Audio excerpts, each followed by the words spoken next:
Salam əziz və dəyərli fiziki tərbiyə müəllimləri. Bugün sizlərə futbol mövzusunun izahını verəcəm. İlk öncə başlayırıq tarixlərimizdən.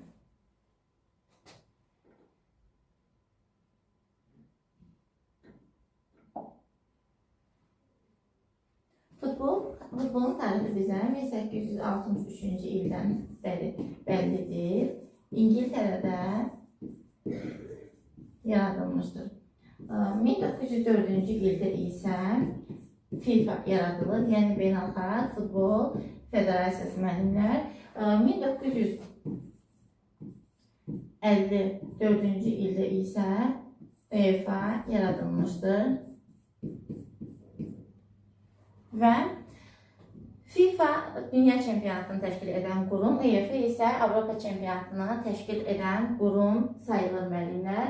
1904-cü ildə dedik ki, FIFA yaradılmışdır. 1930-cu ildə isə ilk dünya çempionatı təşkil olunmuşdur. Və qalib komandamız Uruguay komandası olmuşdur müəllimlər.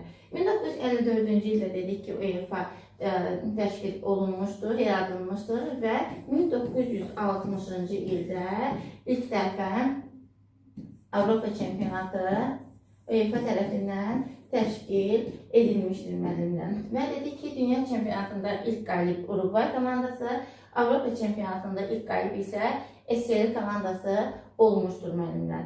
Digər oyunlarımız kimi futbol oyunu da Olimpiya oyunları proqramına daxil edilmişdir. 1908-ci ildə, yəni FIFA yaradılandan 4 il sonra 1908-ci ildə ilk dəfə kişilərin futbolu Olimpiya oyunları proqramına daxil edilmişdir. 1996-cı ildə isə qadınların futbolu ilk dəfə Olimpiya oyunları proqramına daxil edilmişdir müəllimlər. Belə deyək, əslində futbolda tarixlərimiz çoxdur. Məsəl üçün 1891-ci ildə penalti yaradılmışdır.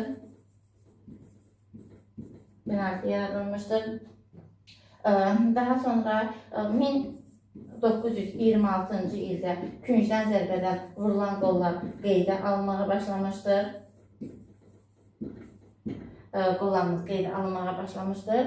Daha sonra isə məsəl üçün 1848-ci ildə hakim ilk dəfə meydana fitlə çıxmağa başlamışdır müəllimlər. Ümumi tarixlərimiz haqqında bu qədər. İndi isə baxaq Azərbaycanda futbolun yaranması və inkişafına. İlk dəfə 1911-ci ildə futbol Azərbaycana gəlişi, yəni 1911-ci ildən etibarən sayılır və elə həmin ildə də, 1911-ci ildə də Azərbaycanda futbol komandaları yaranmağa başlamışdır. Bu da ilk komandamız Britaniya komandasıdır ki, bu qeyri-rəsmi komanda sayılır. Amma 1937-ci ildə rəsmi olaraq Azərbaycanda Neftçi futbol komandası yaradılmışdır müəllimlər. Daha sonra isə baxaq, dedik ki, Azərbaycana gəlişi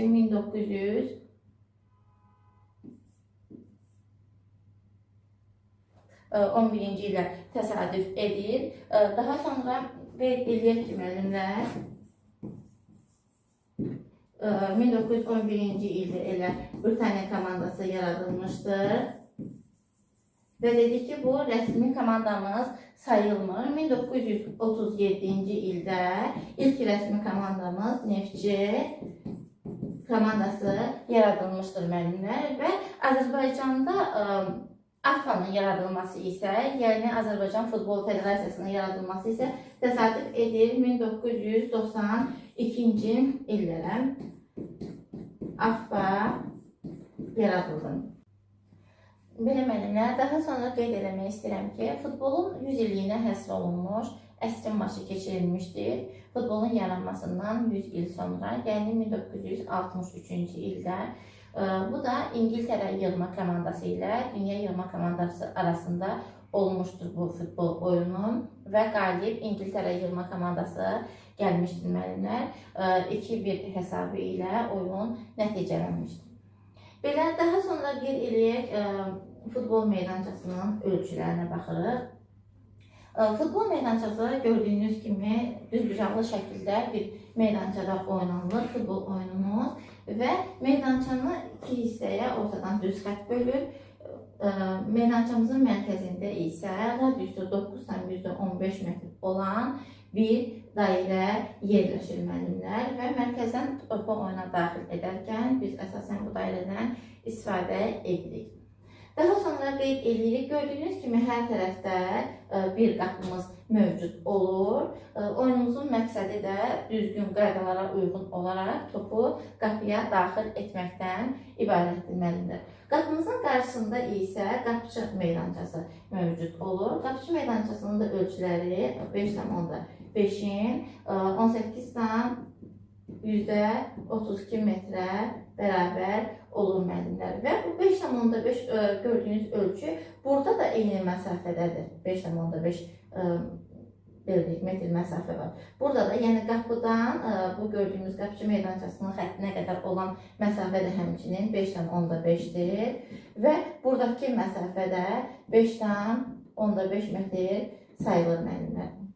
Belə, bu gördüyünüz qapıçı meydançasının qarşısında, qapının qarşısındakı gördüyünüz qapıçı meydançası hesab olunur və daha sonra cərimə meydançamız mövcuddur. Qapı meydançasından bir qədər geniş formada. Bunun da ölçüləri 16,5 metrin 40,32 metrə olacaqdır müəllimlər. Və daha sonra burada yarım dairə çəkilir. Burada da yarım dairənin belə də radiusu olacaq 9,15 metr.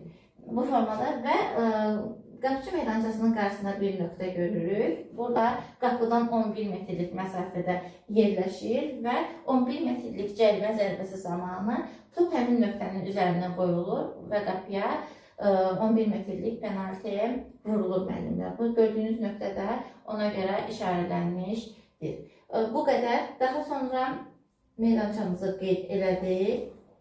Meydançamızın da rəsmi ölçüləri 100-ün 110 metrin 64-ün 75-ə, yəni minimum 64, maksimum 75 metrə qədər olacaqdır müəllimlər. Belə bu formada. Daha sonra baxırıq.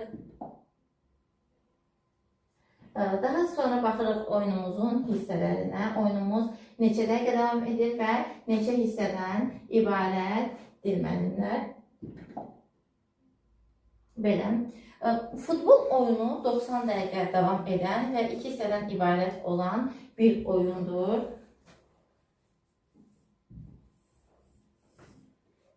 Bir dəqiqə. Dedik ki, 90 dəqiqə davam edir və 2 hissədən ibarətdir. Hissələrimizin hər birində 45 dəqiqə olmaqla oynanılır. Və oyunumuzun əsas hissələrinin arasındakı fasilə 15 dəqiqədən ibarət olacaqdır müəllimlər. 15 dəqiqə fasilə verilir. Deyək ki, futbol oyunu əsas hissədə qalib müəyyən olunmadı, heç-heçə qutardı. Bəs bu zaman qalibimiz necə müəyyən olunacaqdır? İlk öncə qeyd eləmək istəyirəm ki, məsəl üçün basketboldan fərqli olaraq futbol oyununda oyunumuz heç-heçə ilə sonlana bilər. Yəni oyun heç-heçə bitə bilir. Lakin olimpiya sistemi ilə əgər oyunumuz keçirilərsə, yəni udulan çıxış sistemi ilə keçirilirsə, bu zaman mütləq qalib müəyyən olunmalıdır. Əgər ki, mütləq qalib müəyyən olmalıdırsa, bu zaman müəllimlər oyunumuz gedir əlavə hissəyə. Əlavə hissəmizdə 30 dəqiqə nəzərdə tutulmuşdur. 30 dəqiqə olan 2 hissədən ibarət olur müəllimlər. Əlavə hissələrin hər biri isə 15 dəqiqə oynanılacaqdır. Və əlavə vaxtın hissələri arasında 1 dəqiqə su fasiləsi nəzərdə tutulmuşdur müəllimlər. Məsələn ki, əsas hissə ilə əlavə hissə arasında nə qədər fasilə verilir? Əsas hissə ilə əlavə hissə arasında müəllimlər bir fasilə, bir vaxt nəzərdə tutulmuyor. Və müəllimlər, əsas hissə oynanıldı, əlavə hissəyə keçdik. Əlavə hissədə oynanıldı və qalibimiz müəyyən olunmadı. Bəs bu zaman necə oyun davam etdirilir? Bu zaman müəllimlər oyun gedir penaltilər seriyasına. Yəni hər komanda 5 penalti zərbəsi yerinə yetirir. Hər komanda 5 penalti yerinə yetirilir. Bu zamanda yenə də hesab bərabər olarsa artıq birə-bir oyun davam etdirilir. Yəni ilk zərbəni yerinə yetirən komanda artıq qalib olacaqdır. Belə bu formada və baxaq ki, müəllimlər, deyək ki, oyunumuz necə başlanılır? Oyunumuz müəllimlər püşkətmə ilə başlanılacaqdır. Püşkətmə zamanı püşkü qazanan komanda ya qapını seçir, qapı seçmidir, ya da oyuna mərkəzdən ilk başlamağı seçmiş olacaqdır. Bəs püşkətmə nə zaman keçirilir? Püşkətmə müəllimlər qeyd eləyək ki, birinci hissənin əvvəlində və yaxud da ki, oyunun əvvəlində deyirik, keçirilir. P hərfi ilə burada qeyd eləyirəm. Oyun əgər əlavə vaxta gedərsə, bu zaman əlavə vaxtın əvvəlində keçirilir.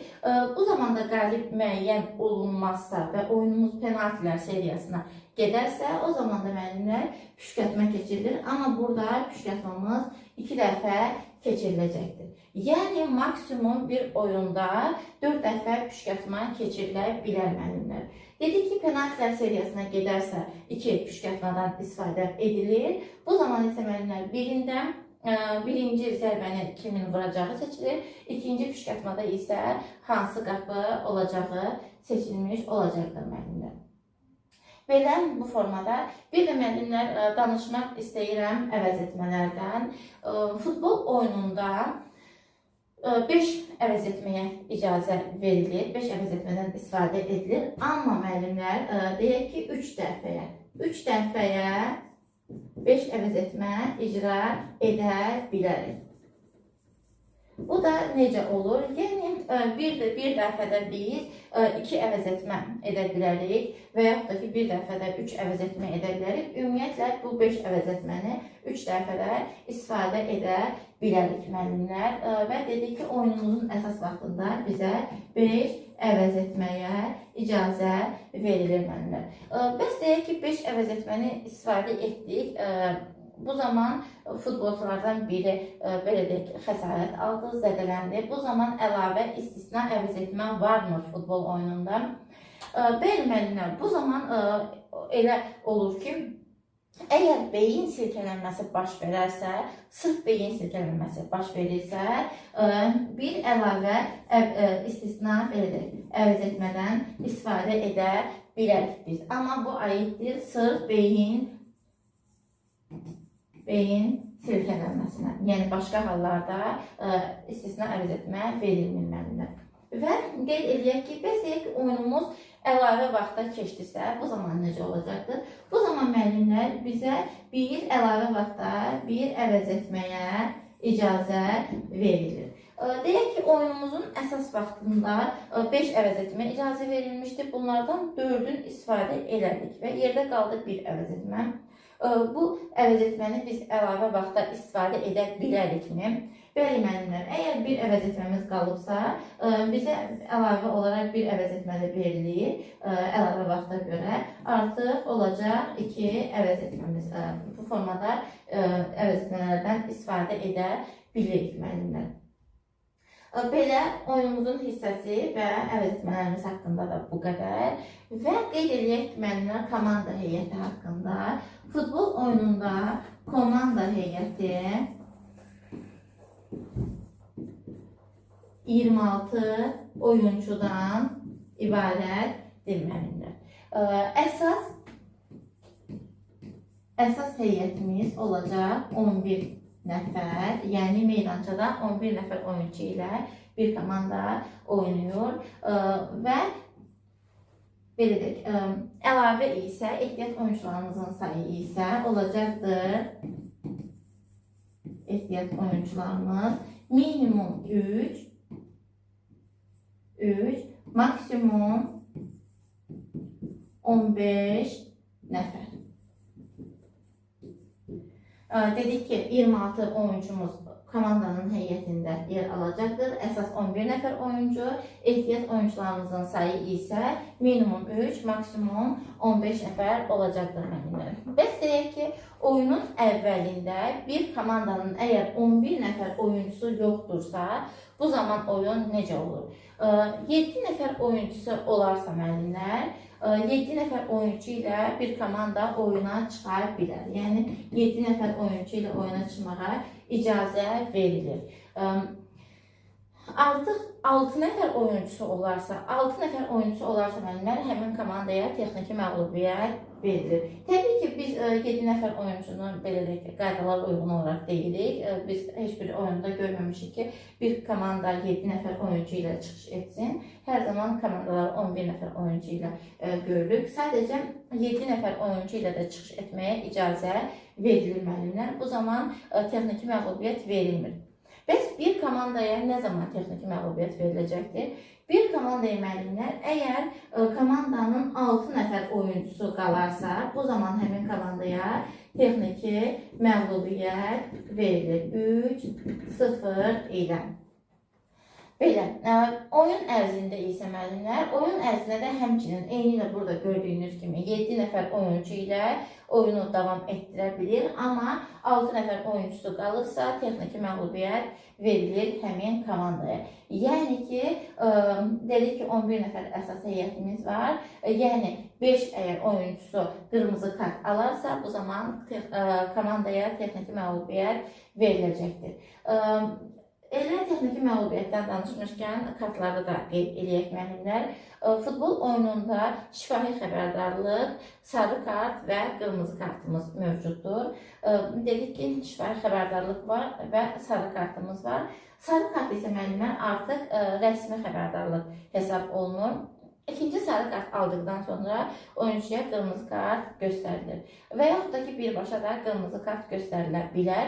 Əgər bir oyuncuya qırmızı kart göstərilərsə, bu zaman oyuncu oyundan xaric edilir. Yəni, diskvalifikasiya olunur.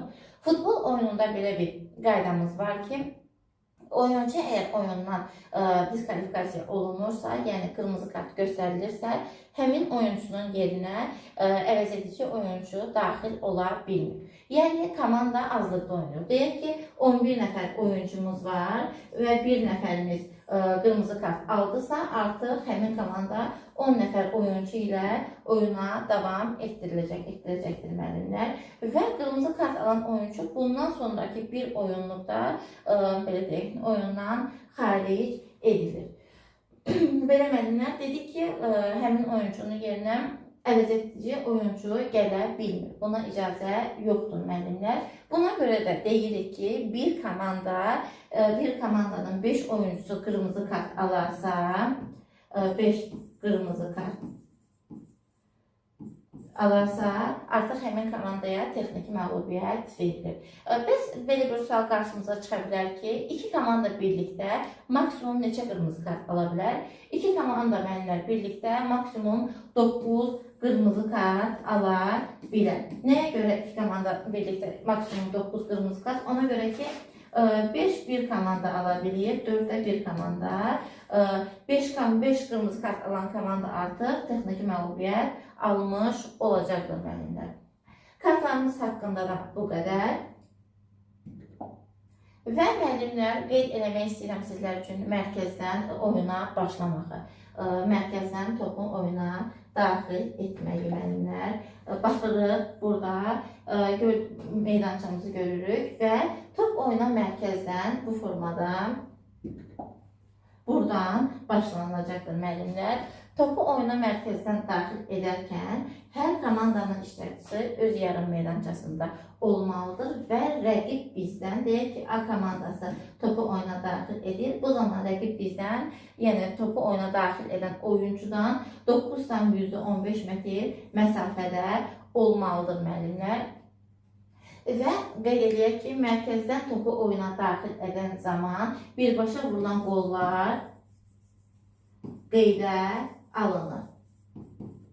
Yəni, mərkəzdən birbaşa əgər rəqib qapısına top vurularsa, bu zaman qolumuz qeydə alınacaqdır müəllimlər.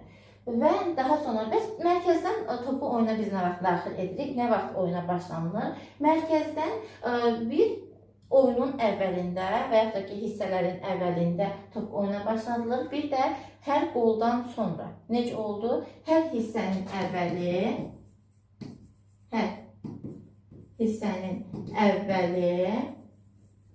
və hər qoldan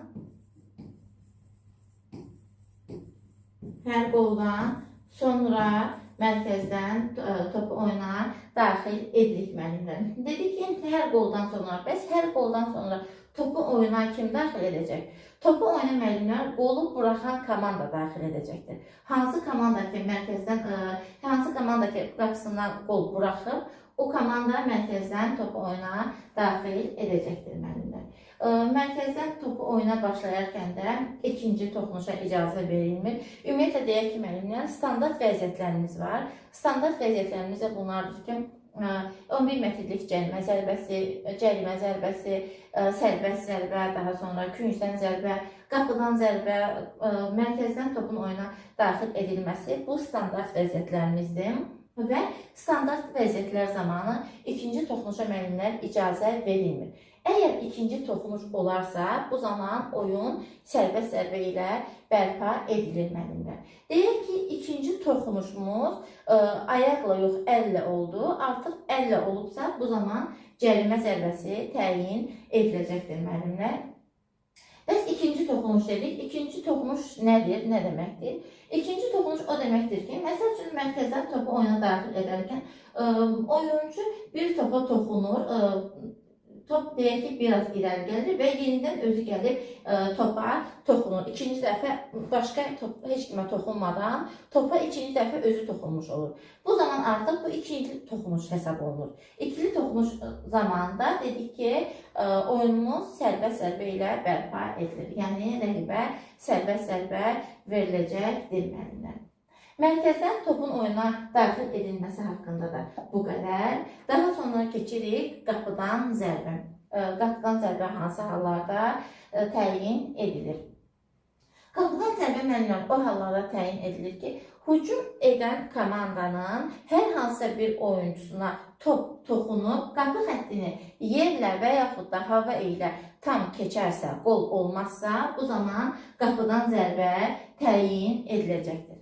Qapıdan zərbəni müəllimlər həm qapıcı da vura bilər və yaxud da ki, hər hansı bir oyuncu da vura bilər. Yəni, buna heç bir qadağa yoxdur müəllimlər. Və dedik ki, qapıdan zərbə nə zaman təyin edilirdi? Hücum edən komandanın oyuncusundan əgər çıxarsa, qapı xəttini keçərsə, yəni qol olmazsa. Təbii ki, qol olarsa artıq top hardan başlayacaqdır oyuna?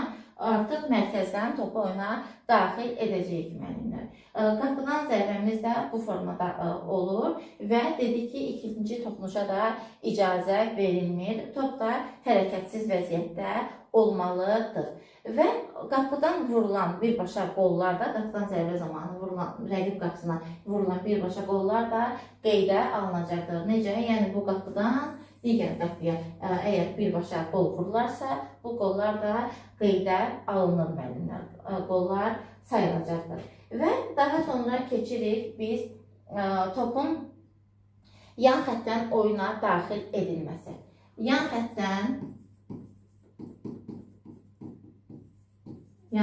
oyuna daxil edilməsi. İlk öncə onu qeyd etmək istəyirəm ki, topu yan xəttdən oyuna daxil edərkən birbaşa vurulan qollar sayılmır. Yəni, birbaşa qollar qeydə alınmır müəllimlər.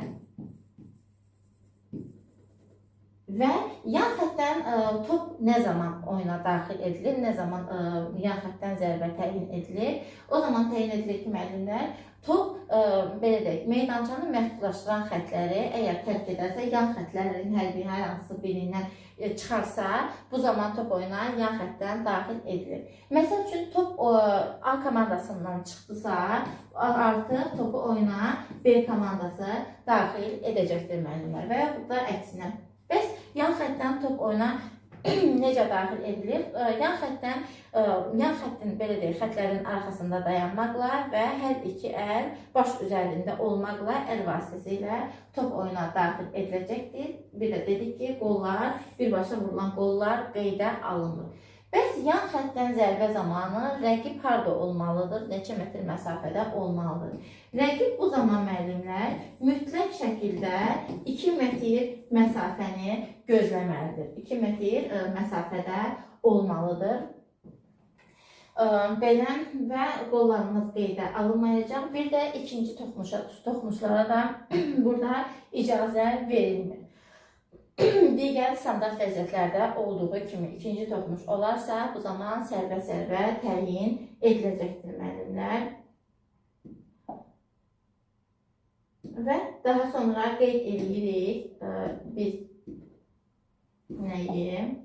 Daha sonra qeyd edirik küncdən zərbəni.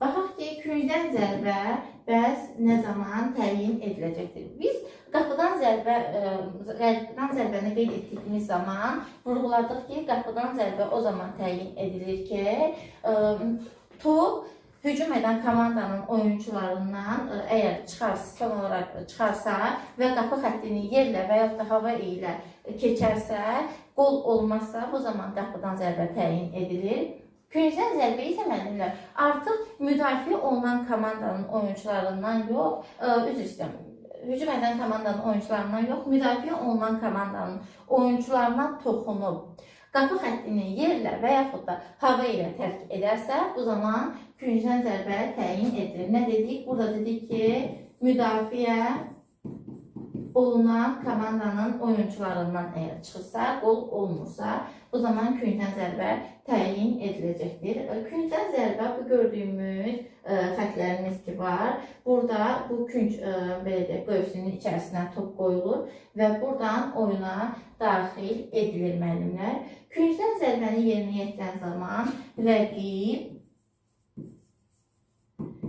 9,15 metr məsafədə olmalıdır. Zərbəni yerinə yetirən oyuncudan mütləq şəkildə 9,15 metr məsafədə uzaqda olmalıdır və küncdən zərbədən birbaşa rəqib qapısına vurulan qollar qeydə alınır.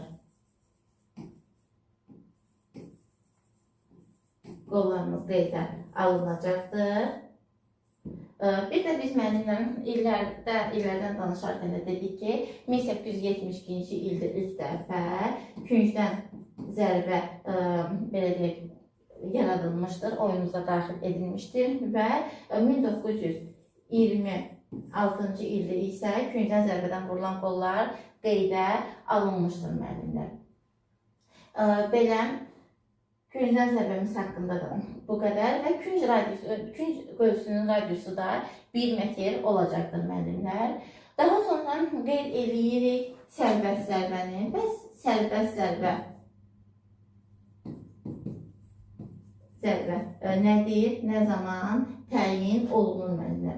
Sərbəst zərbə ümumiyyətlə yadımızda saxlayırıq ki, o halda təyin olunur ki, qayda pozuntuları zamanı əgər rəqibə kontakt yoxsa, yəni toxunuş yoxdursa, bu zaman sərbəst zərbə təyin edilir. Necə oldu müəllimlər? Qayda pozuntuları zamanı toxunuş olmazsa, qayda pozuntuları zamanı toxunuş olmazsa, bu zaman sərbəst zərbə təyin ediləcəkdir. Məsəl üçün, rəqibi belə deyək, təhqir edərsə, daha sonra oyuna etiraz edərsə, bu kimi hallarda sərbəst zərbə təyin edilir. Bəs deyək ki, qayda pozuntuları zamanı toxunuş olmazsa, bəs ondan başqa hansı hallarda təyin edilir sərbəst zərbə? Bir çox hallarımız var müəllimlər əslində. Biz bayaq da qeyd elədik ki, standart vəziyyətlər zamanı ikinci toxunuşlar olarsa, ikinci toxunuş olursa, bu zamanda sərbəst zərbə təyin edilir. Məsəl üçün, rəqib canlı sədd qurarsa, bu zaman 1 metrlik məsafə gözlənilməzsə, bu zaman sərbəst zərbə təyin edilir. Daha sonra 11 metrlik cərimə zərbəsi vurularkən qayda pozuntusu olarsa, bu zaman sərbəst zərbə təyin edilir. Cərimə zərbəsi zamanı əgər qayda pozuntusu olarsa, bu zaman sərbəst zərbə təyin ediləcəkdir. Daha sonra, əgər ofsayd vəziyyəti, yəni oyundan kənar vəziyyət qeydə alınarsa, bu zaman da sərbəst zərbə təyin ediləcəkdir müəllimlər. Bu kimi hallarda sərbəst zərbə təyin edilir və sərbəst zərbəni hakimin göstərdiyi yerdən, belə deyək, qayda pozuntusu olduğu yerdən sərbəst zərbə vurulur müəllimlər və sərbəst zərbədən birbaşa vurulan qollar qeydə alınmır. qollar qeydə alınmır. Yəni rəqib qapısına əgər ki, sərbəst zərbədən birbaşa qol vurularsa, bu qol sayılmayacaqdır müəllimlər. Belə sərbəst zərbəmiz haqqında da məlumatlarımız bu qədər. İndi isə baxa müəllimlər cərimə zərbəsi. Bəs cərimə zərbəsi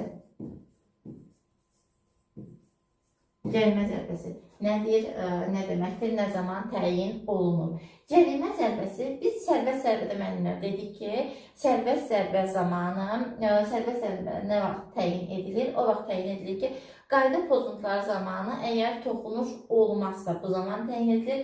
Amma cərimə zərbəsi isə qayda pozuntuları olarsa və qayda pozuntularında toxunuş olarsa, bu zaman cərimə zərbəsi təyin ediləcəkdir müəllimlər. Məsəl üçün deyək ki, rəqibi itələyərsə, rəqibə badalaq qoyarsa, bu kimi hallarda cərimə zərbəsi təyin edilir müəllimlər. Cərimə zərbəsi zamanında rəqib 9,115 metr məsafədə olmalıdır. Bu məsafəni mütləq şəkildə gözləməlidir müəllimlər. Və yaxud da ki, deyək ki, cərimə zərbəsi o zaman təyin edilir ki, əgər əllə, topa əllə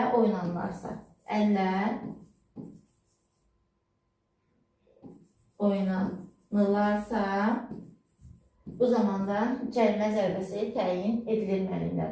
Bir də bunu qeyd edək ki, cərimə zərbəsi zamanı rəqib canlı sərt qura bilir. Bu da zərbəni yerinə yetirən oyuncudan topdan 9,115 metr məsafədə ola bilər. Canlı sərt qura bilir müəllimlər və zərbəni yerinə yetirən komandanın, oyuncunun komanda yoldaşları isə bu canlı sətdən artıq 1 metr məsafədə durmalıdırlar.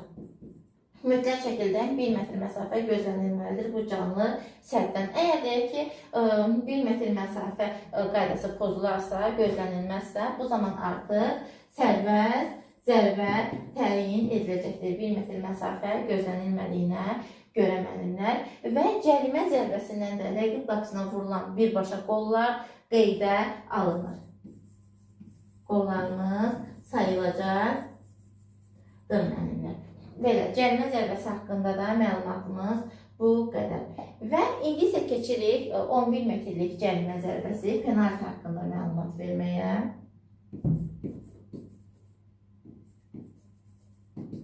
11 metrlik cərimə zərbəsi. Deyək ki, 11 metrlik cərimə zərbəsi bəs nə zaman təyin edilir?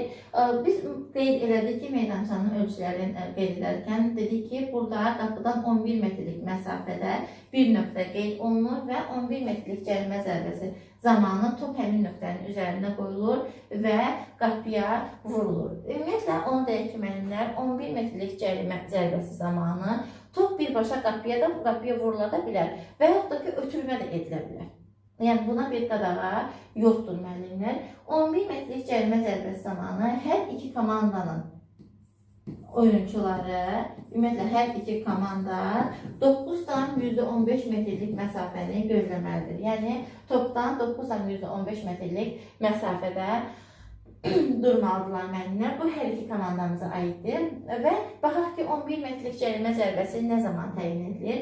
Əgər bir komandanın oyuncusu deyək ki, öz cərimə meydançası daxilində, biz qeyd edirik ki, burada cərimə meydançamız mövcuddur, öz cərimə meydançası daxilində cərimə zərbəsi ilə nəticələnəcək hər hansısa bir qayda pozuntusu edərsə, bu zaman 11 metrlik cərimə zərbəsi təyin edilir müəllimlər. Öz cərimə meydançası daxilində. Məsəl üçün, rəqibə hər hansı bir sürüşmə fənni edərsə, rəqibə badala qoyarsa, rəqibi itələyərsə, bu zaman 11 metrlik cərimə zərbəsi təyin edilir və hər iki komandanın oyuncuları 9,15 metrlik məsafədə durmalıdırlar.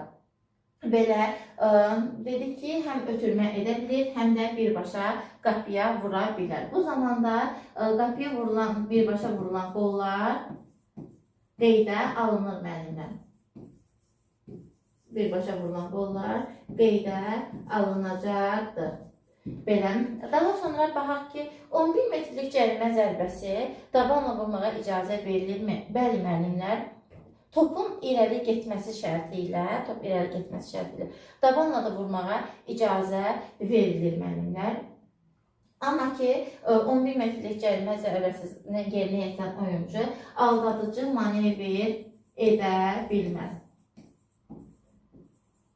Aldadıcı manevr etməyə icazə verilmir. Bu zaman oyuncuya sarı kart göstərilir və rəqibə sərbəst zərbə veriləcəkdir. Və yaxud da ki, səhv oyuncu başqa bir oyuncu zərbəni yerinə yetirə bilməz. Bu zamanda yanlış oyuncuya sarı kart göstəriləcəkdir və bu zamanda rəqibə sərbəst zərbə veriləcəkdir, müəllimlər.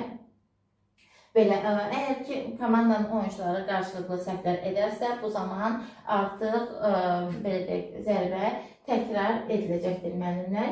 Və 11 metrlik cərimə zərbəsini yerinə yetirən oyuncu əvvəlcədən müəyyən olunur, əvvəlcədən bildirilir. Ona görə də zərbəni həmin əvvəldən müəyyən olunmuş oyuncu yerinə yetirməlidir. Başqa bir oyuncunun yerinə yetirməyə icazə verilmir, müəllimlər. 11 metrlik cərimə zərbəsi haqqında da bu qədər. Daha sonra baxaq, mübahisəli top vəziyyəti var futbol oyununda.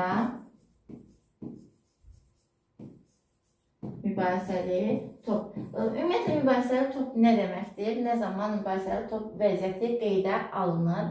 Mübahisəli top o zaman qeydə alınır ki, müəllimlər, əgər top qüsurlu vəziyyətə düşürsə,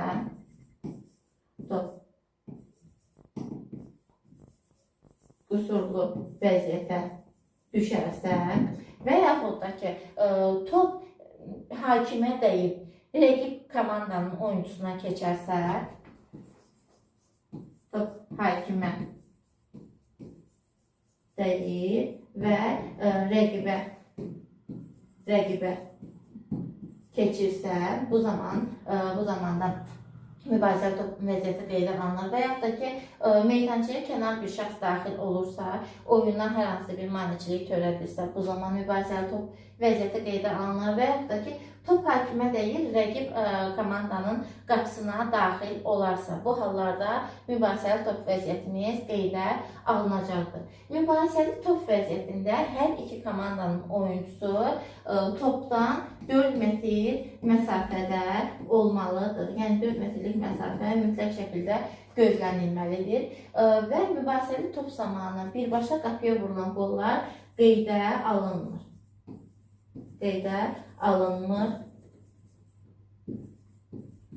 Qollarımız və daha sonra qeyd edək ki, mübahisəli topu bəs hakim kim üçün atır? Necə o baş verir bu proses?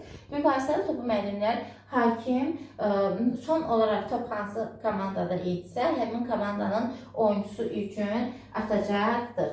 Mübahisəli top vəziyyəti də bu haqqında məlumatımız bu qədər və bir də belə deyək, futbolda offside qaydası var. Offside nə deməkdir? Offside oyundan kənar vəziyyətdir. Yəni, əgər bir komandanın oyuncusu rəqibin meydançasında qapıcı ilə təkbətək qalarsa, bu zaman offside vəziyyəti qeydə alınır. Bir də var müəllimlər, passiv offside, passiv oyundan kənar vəziyyəti.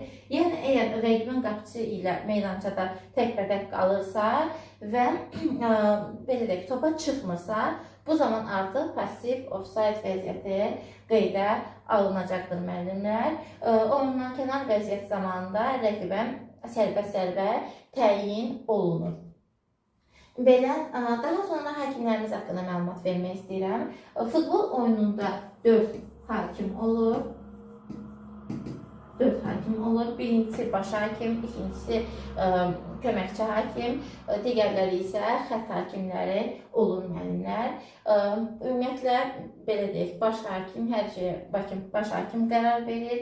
Mütləq şəkildə baş hakim özü ilk olaraq qərar qəbul etməlidir. Daha sonra qeyd edək ki, 2018-ci ildən etibarən futbolda VAR sistemi tətbiq olunur. Yəni, video görüntüdən istifadə, video görüntülərə baxmaq.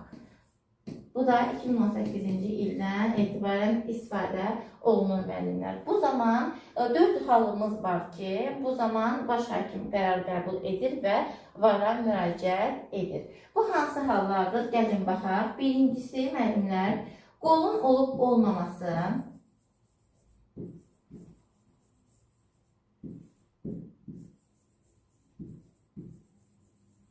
Birincisi qolun olub olmaması. İkincisi 11 metrlik cərimə zərbəsinin təyin edilib edilməməsi. Edilməməsi.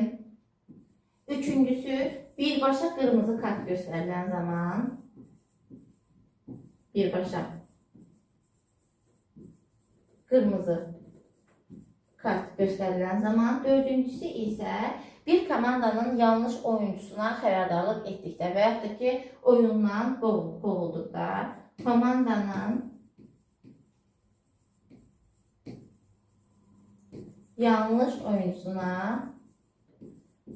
xəbərdarlıq və yaxud da oyundan qovulduğu zaman. Bu dörd halımızda baş hakim VAR sisteminə müraciət edə bilər müəllimlər.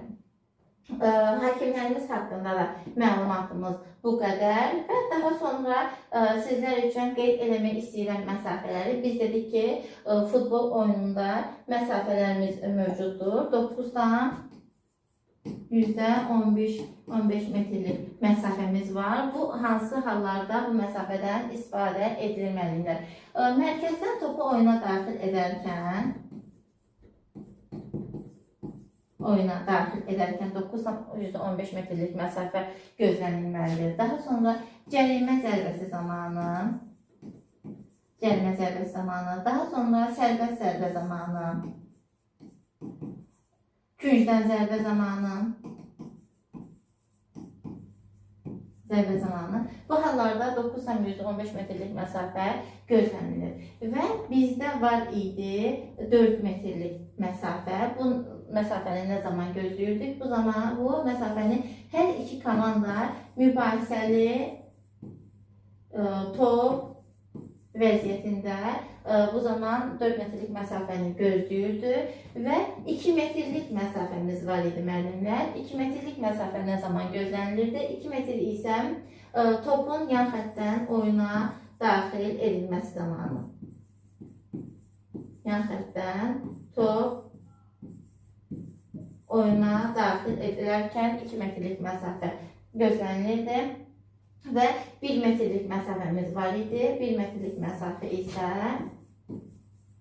canlı sədd zamanı, rəqib canlı sədd qurarkən canlı sədddən zərbəni yerinə yetirən oyuncunun komanda yoldaşları canlı sədddən 1 metr məsafədə durmalı idilər müəllimlər. Burada 9-15 metrə 11 metrlik cərimə zərbəsində əlavə edə bilərik müəllimlər. Və bir də futbol oyununda yalnız 1 saniyə qaydası var. O da 8 saniyə qaydasıdır. 8 saniyə qaydası. Bu hansı hallarda istifadə olunur? 8 saniyə qaydası müəllimlər sırf qapıcı üçündür.